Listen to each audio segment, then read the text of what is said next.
굿모닝 마켓입니다. 지난주부터 시장을 짓눌렀던 경기 침체 공포가 어느 정도 완화되는 분위기입니다.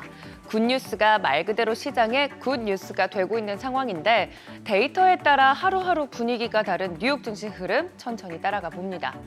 간밤 3대 지수는 일제히 상승으로 마감이 됐습니다. 다우지수가 1.76%, S&P 500은 2.30% 올라줬고 기술주 중심의 나스닥 지수가 말씀해 주신 것처럼 2.87% 오르면서 가장 상승폭이 컸습니다.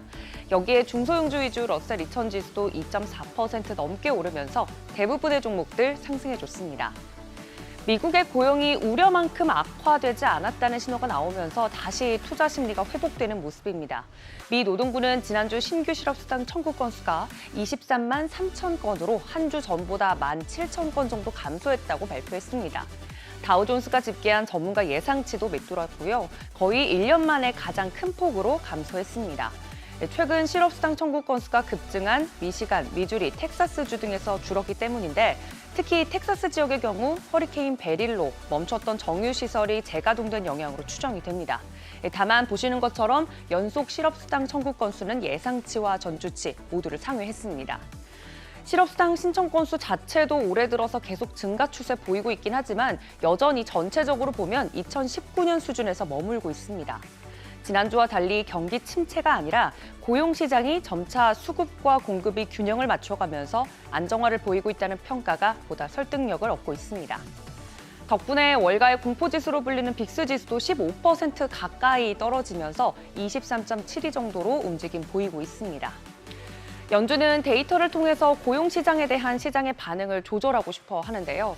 연준의 급격한 금리 인하 가능성도 데이터 발표 이후에 줄었습니다. 우선 9월에 50bp B컷 인하 확률은 전과 달리 60%에서 보시는 것처럼 50%대까지 줄어든 상황입니다. 급락했던 국채금리는 다시 치솟았습니다. 2년물 같은 경우 4%대 회복을 했고요. 10년물도 장중에는 4%대 올라서기도 했는데 3.99%대에서 마감이 됐습니다. 경기 침체 우려가 잦아들면서 안전자산인 국채보다 다시 위험자산인 주식에 대한 수요가 커졌기 때문입니다. 그중에서도 최근 낙폭이 컸던 기술주 위주로 매수세가 강하게 몰렸습니다. 매그니피센트 7 오랜만에 일제히 상승했는데요. 주요 종목들 살펴보시면 애플은 1.66%, 마이크로소프트도 1%대 올라줬고 엔비디아 6% 넘게 급등했습니다. 브로드컴, 마이크론, TSMC 등 대부분 반도체 종목들 강세 보였고요. 덕분에 필라델피아 반도체 지수도 7% 가까이 상승세 보였습니다. 이어서 알파벳은 반독점 판결에서 법무부에 패소한 뒤 이에 대해서 항소했다는 뉴스가 부각되면서 1.9%대 올라줬고 이어서 아마존은 틱톡, 핀터레스트와 제휴해서 아마존 상품 판매 파트너십을 체결했다는 소식에도 강세 보였습니다. 6위부터 10위도 이어서 보시면 6위는 메타입니다. 청소년을 타겟으로 한 인스타그램 광고를 게재하기 위해서 비밀 협정을 맺었다는 소식에 4% 넘게 올랐고요.